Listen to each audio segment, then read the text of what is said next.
Son of man, can these bones live? Can these bones live? Y'all believe in God, sisters? Do y'all believe in God? Y'all got 30 seconds real quick. Can I read you one thing out the Bible? I want to show you how special you are. Can I do that? Okay, real quick in the Bible. Give me Acts 13:1. Give me Deuteronomy 28:54. Right? I want to show you something in the Bible. You know what we're doing here? Are you guys on this sign? Oh, some guy in the train told you something like this? What did he tell you? Oh, like a lily? Like this? Okay, so he told you, did he tell you were special? Yeah. He told you you were special. Which one are you? Which one are you on the sign? We're Dominican. You're both Dominican? Yeah. Okay, so real quick, what does Dominican mean? What do you mean by that? Like, what does it mean? Where does it come from? It comes from, it's a Caribbean island. I mean, I know what it is, but they named it Dominican Republic. Before that, it was called something else. But they named the people after St. Dominic. Weren't your people conquered by the Spaniards? And they gave you Spanish and stuff like that, right? They were conquered by Spaniards, right? Yes, you are from Africa. Do you know where in Africa? Israel. So what we're here doing is we use world history, archaeology, and Bible prophecy to show our people that before they called you Dominican, before they called him Jamaican, before they called him black, we were actually the people in the Bible. Your ancestors walked through the Red Sea with Moses. This is what we're telling our people, right? According to the Bible, I want you to flip that sign around. Read this. This is the book of Acts, chapter 13, verse 1. So we read them 2 scriptures and then let them go, right? Because they're brave enough to stop. How old are y'all? 19, man. See, man, don't you know like 3 gangsters just walk by? I'm like, hey, bro, stop real quick. They're just like, I don't want to look. You guys are braver than the gangsters. Okay, watch this. This is the book of Acts 13:1. Now there were in the church that was at Antioch certain prophets and teachers, as Barnabas and Simeon, that was called nigger. That was what? That was called nigger. This is the Bible. Did you know that was in the Bible? Did you know that 2,000 years ago, there were prophets and teachers that they called what? Nigger. No. The whole idea of this is to kind of get you to understand that what they told us about the Bible is not necessarily what's in it. These 5 white guys right here created some different religions to show us something. I want to show them Christ. You ever heard of Jesus? What does Jesus look like? You believe he's black? You heard he's black, or you believe him? I don't know what he looks like, but I don't believe in what he looks like. Okay, so matter of fact, forget it. Forget everything I was going to show them. Let's show them this real quick and let them leave. Give me Revelation. Give me Daniel 7. Give me Christ, Revelation. This is the book of Revelation, chapter 1. Revelation means revealing. So it's revealing Christ. This is the book of Revelation. And I'll be honest, I haven't seen him either. But the Bible says kind of what he looks like. This is the book of Revelation, chapter 1, verse 14. His head and his hairs were white like wool. My hair is like wool. Is your hair like wool? You ever seen wool? Like a llama? Is it curly? It's like wool. It's like your hair, right? As white as snow. Oh, okay, so it's like white. See, I got this little wisdom coming out of my beard there. Like it's like woolly and white. And his eyes were as a flame of fire. Angry. They tried to kill him, you know what I mean? He died for his people. And his feet. Okay, his feet. If you're wearing sandals, are your feet the same color as the rest of your body? Not the bottom, but they're darker. So it depends on if you have your feet out all the time, right? But your feet are similar, same skin tone, right? And his feet. Because he's looking at his feet in sandals. And his feet like unto fine brass. This is brass. This is brass. So it's Christ, his feet were like fine brass. This is brass. Watch this. Here come the Rough Riders, everybody. As it burned in a furnace. As if it burned in a furnace. Now this is brass after it burns in a furnace. So it's saying Christ's skin looked like burnt brass, right? And his voice as the sound of many waters. So he was loud. So Christ was loud, he had an afro, and he had dark brown skin. That's Christ, right? Now let's read God, the Most High God. It's the book of Daniel, chapter 7, verse 9. I beheld till the thrones were cast down, and the Ancient of Days. The Ancient of Days in the Bible, they're talking about the Most High God, the Father. the God the Father, because he doesn't have a beginning, you know what I mean? So he always existed. Did sit. He sat down. So I heard you said like he's a spirit, and he is to be worshipped in spirit, like there's a Holy Spirit. But it says he's sitting on a throne. So does he have a body? Right? Did sit, whose garment was white as snow. So he had a garment on. The Most High God had on a garment. So he has a body. And the hair of his head. Whoa, the Most High God has hair. God the Father has hair. Like pure wool. Like what? Like pure wool. You ever seen the Jesus picture, the Jesus Christ pictures with the white guy? His hair ain't like wool, is it? It's kind of straight, right? When you take your hair out, down, and everything, it's like curly, right? It kind of, you can make a poof, you know what I mean? Right, that's like wool. The hair's like yours, right? Give me right to the point. Look upon him like 3. Yeah, this is the book of Revelation 4:3. And he that sat was to look upon like a jasper and a sardine stone. You ever seen a jasper and sardine stone? You have now, because this is a jasper and sardine stone. So in the book of Revelation, chapter 4, it says the Most High God has woolly hair and he looks like a jasper and sardine stone. That's dark brown too, isn't it? Wow. So what we're letting you know is that this Bible and this symbol that you see on me, it's really a pomegranate and a lily. God's favorite flower. You know God has favorite things? So we're letting you know that what they told us about the Bible, that it's a white man's book and all this other stuff they told us, it's a lie. Because in the book, they're like frying chicken, they're like making tortillas, and they're like being called nigger. You know what I mean? And this guy never got called nigger in his life. You know what I mean?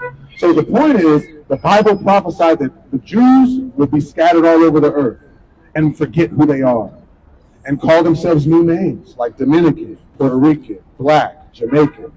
But the truth is, your ancestors descend from the Israelites. The people who walked through the Red Sea with Moses, it's your ancestors. They look just like you. And you're a princess. One more for the princesses, let them go. Deuteronomy 28 and 54. Take this. We have a YouTube channel. We got a YouTube channel. Phone number on there, email if you ever have any questions about the Bible. If you disagree with us, we'll welcome that, right? One more, their mama's calling. 28 and 54. So 28 and 56. This is the book of Deuteronomy, chapter 28, verse 56. The tender and delicate woman among you, which would not adventure to set their soul upon the sole of their foot upon the ground. So you're so special, you shouldn't even have to walk up and down Florida. You should have servants carrying you. That's our real culture. And in the kingdom of heaven, it would be like that again.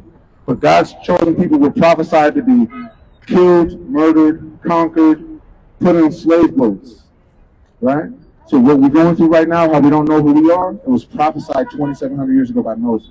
So we're not asking you to believe this, but just dig deeper. Have you ever heard people being called nigger in the Bible before? It's really true. We just read it out of the Bible. Unless you made it up, nigga. Nah. I'm just messing with you. You dig what I'm saying? Yeah. So dig deeper, sis, because y'all are really a special people. Christ called you the salt of the earth. Look at our people. Don't we have the most beautiful women? Don't we have like the most handsome, strongest men? Don't we have the cutest babies? Why do we have the best music? Why do we have the best food? What were you going to say? I was just gonna, I know this is like really like separate. No, go ahead. The guy that was talking to us about that, like He was kind of racist? Yeah, like he was saying like that basically the Chinese people, they don't belong on like, Does God have a favorite people? Let me ask you that. I think Deuteronomy 7 and 6. Is everybody equal? everybody's the same. Is everybody equal? Okay, so watch this.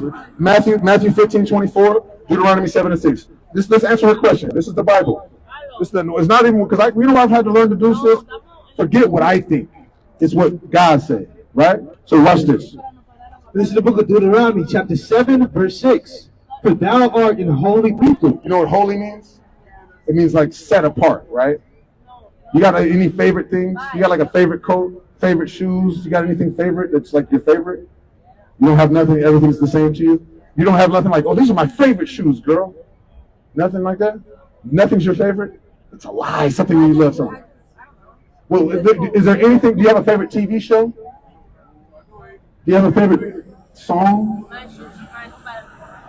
You know what I mean? Like some guy, I know a guy, he's like his Jordan 1s are his favorite. So you have a coat, you have another coat that's not your favorite. That one you might treat more special because it's your favorite. It's set apart. That's what holy means. Set apart. Special to you. For thou art an holy people unto the Lord thy God. The Lord thy God has chosen thee to be a special people unto himself. Okay, so God has a special people.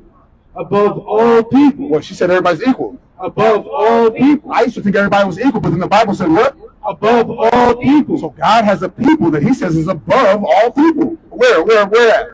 That are upon the face of the earth. So does that sound racist that God chose a people? Okay, so watch this. This is Jesus talking now. This is a book of St. Matthew, chapter 15, verse 24.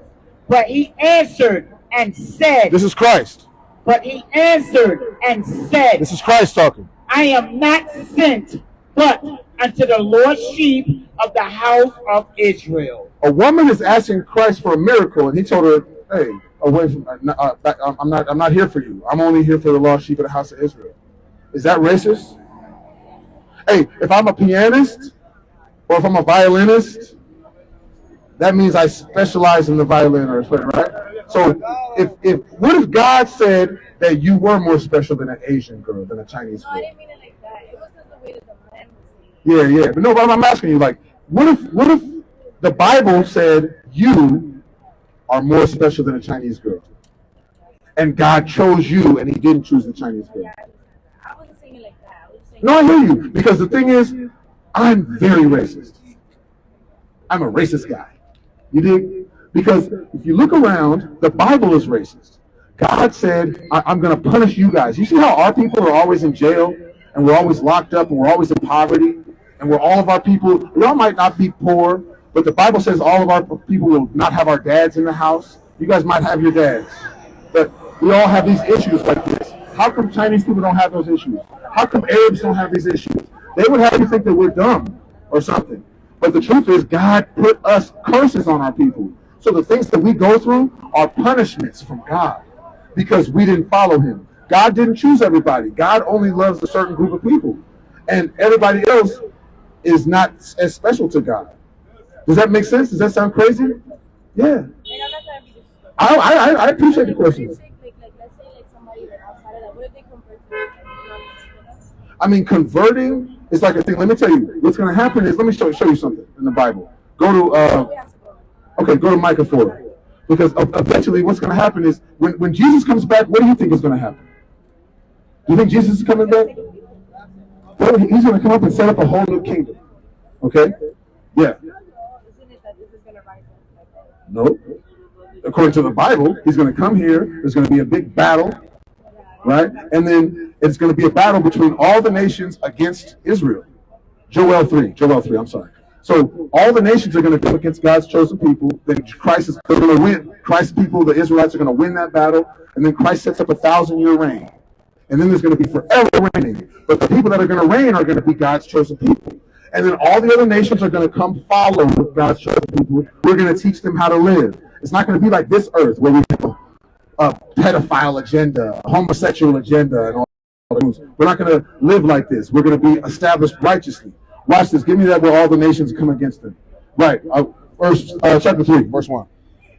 This is the book of Joel, chapter 3, verse 1. For behold, in those days, that in the time when I shall bring again the captivity of Judah and Jerusalem. That means he's going to end the captivity of the Israelites. The Israelites right now should be in captivity, having a hard time, in poverty, in jailhouses. This should be what the God's chosen people should be going through as we're alive right now. I will also gather all nations. God is going to gather all the nations to do what? And will bring them down into the valley of Jehoshaphat. And will plead with them there for my people. So there's going to be a big war. You ever heard of that? The War of Armageddon? It's going to be all the whole earth going against God's chosen people. So it's not going to be like a everybody loves us thing. There's going to be a big war. I mean, I know this might be heavy as the answer. I'm sorry. But there's going to be a big war in Armageddon, and then the righteous people are going to win. And then we're going to teach the whole earth to be righteous. So they are going to be righteous, and everybody's going to be happy because we're going to be ruling the earth in righteousness. So you'll be a princess, and you'll be ruling the earth, and people will come to our people to learn how to eat, how to treat their brothers, how to deal with finances, how to treat with things. We'll rule in righteousness, but we are going to rule. You know what I mean? So, and the ones who don't want to get down, they're going to get laid down. And the ones who do want to get down, all praises, they'll get down and they'll be happy, right? But they're not going to be the chosen people in power. You know how we live right now, but we're not in power? They're going to be like us right now. And we're going to be like how they are, how they're all above us and they own everything on our block. It'll be the reverse. All right, so I don't want to scare you about racism and such, but you're special, you know what I mean? And do they care? If I asked the Asian woman about how, if I told her she was special, would she say, what about the Dominican girl? If I told a Chinese girl, you are God's chosen people, would she say, what about the Caribbean girl? What about the black girls? What about the Latinas? They wouldn't care. They wouldn't care. But look how our people are. Our people care. Our people have a heart where we consider other people. Well, what about the Chinese people? Well, what about the Arabs? And the Arabs, meanwhile, are over there like, ha ha ha, forget all those other people.